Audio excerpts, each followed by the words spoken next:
Hello बच्चों, let's see this question. The length of the perpendicular from the origin to the plane passing through the point A vector and containing the line R vector is equals to B vector plus lambda C vector is, option A is scalar product of ABC upon A cross B plus B cross C plus C cross A. B is the scalar product of ABC A cross B plus B cross C. C is the scalar product of ABC upon B cross C plus C cross A. And D option is the scalar product of ABC upon C cross A plus A cross B. Key concept is perpendicular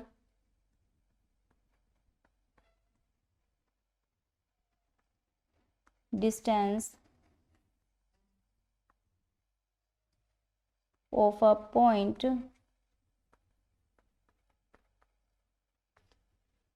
to the plane.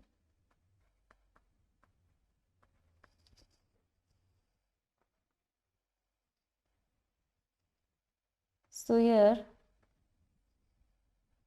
यहाँ पे हमें origin से एक plane की distance find out करनी है, perpendicular distance, और जो प्लेन है वो ए से और यहाँ से आर वेक्टर से पास कर रहा है. ओके, पॉइंट वेक्टर एक यहाँ पे हमारे पास में है एक प्लेन है, इसके अंदर हमारे पास एक ए वेक्टर है, ये वाला ए वेक्टर है, यहाँ पे है बी वेक्टर, ये सी वेक्टर. तो जो ये पॉइंट होंगे, this is a B point and this is a A point, यहाँ पे होगा सी वेक्टर.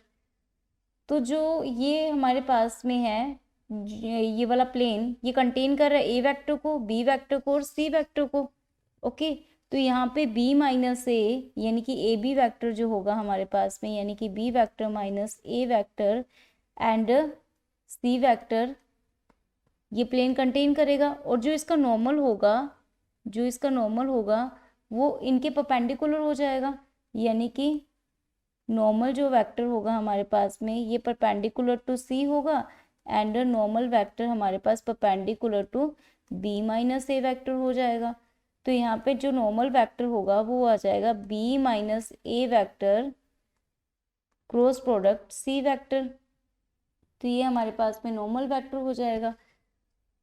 और यहाँ पे अगर हम देखें,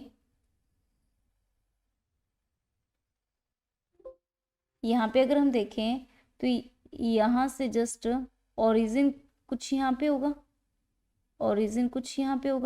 और ओरिजिन से इसकी परपेंडिकुलर डिस्टेंस ये ओ वेक्टर है, तो ओरिजिन है, और यहाँ से अगर ओ ए लेंगे और ये हमारे पास इसकी परपेंडिकुलर डिस्टेंस है, दिस इज अ डी, और डी हमें फाइंड आउट करना है. तो डी हो जाएगा हमारे पास में, अगर इनके बिटवीन एंगल अल्फा है तो डी हो जाएगा magnitude of O A cos alpha. तो यहाँ से डी होगा magnitude of O A cos alpha. और कोस अल्फा की वैल्यू देखें तो हमारे पास आ जाएगी ओ ए एन वेक्टर का dot product, sorry this is a vector, and O A का मैग्नीट्यूड, एन वेक्टर का मैग्नीट्यूड. ओके, तो ये हमारे पास में कंप्लीटली कोस अल्फा हो जाएगा. तो यहाँ से हम देख सकते हैं d is equals to cos alpha की वैल्यू हम पुट कर देंगे, तो यहाँ से आ जाएगा d is equals to magnitude of O A, cos alpha की वैल्यू हो जाएगी O A vector and normal vector, O A का magnitude and magnitude of normal vector. This is cancel out हो जाएगा. यहाँ से ओ ए वेक्टर हमारे पास में ए वेक्टर ही होगा, तो ये हो जाएगा ए वेक्टर, एंड यहाँ पे डॉट प्रोडक्ट एन वेक्टर है हमारे पास में B vector minus C vector cross B minus A vector cross C vector. तो ये हमारे पास में ये हो जाएगा, और अपॉन में हमारे पास आ जाएगा magnitude of B minus A vector cross C vector. अगर ऊपर देखेंगे तो हमारे पास ये हो जाएगा ए वेक्टर डॉट,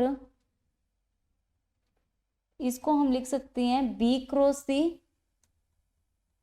माइनस ए क्रॉस सी, और अपॉन में हमारे पास में हो जाएगा बी माइनस दिस, यानी कि इसको हम लिख सकते हैं बी क्रॉस सी माइनस ए क्रॉस सी।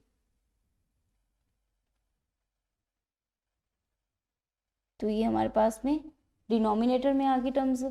अब हम देख सकते हैं d इज इक्वल टू आ जाएगा हमारे पास में A dot B cross C, this is a scalar triple product A B C, फिर ये हो जाएगा माइनस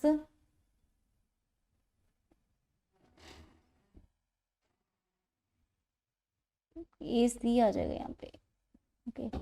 तो माइनस ए सी, और हम जानते हैं कि ये हमारे पास स्केलर ट्रिपल प्रोडक्ट ज़ीरो हो जाएगा ये वाला टर्म, और यहाँ पे हमारे पास में हो जाएगा डिनोमिनेटर में मैग्नीट्यूड ऑफ बी क्रॉस सी, और अगर हम इसका ऑर्डर चेंज करेंगे सी क्रॉस ए हो जाएगा ये प्लस में, ओके। तो ये हमारे पास बी क्रॉस सी और ये हो जाएगा सी cross A.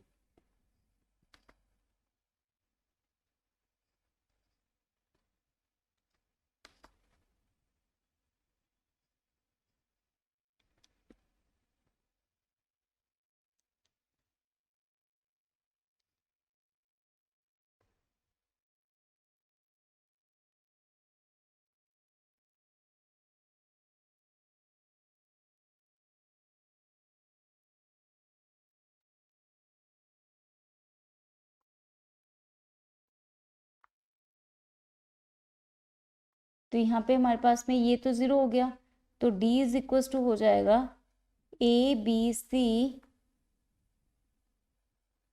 Upon magnitude of B cross C vector plus C cross A vector.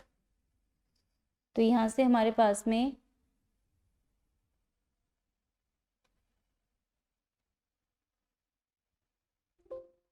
यहाँ से d की वैल्यू हमारे पास आ जाएगी scalar triple product of A B C upon magnitude of B cross C plus C cross A. So option C is the correct option. Hope you understood it well.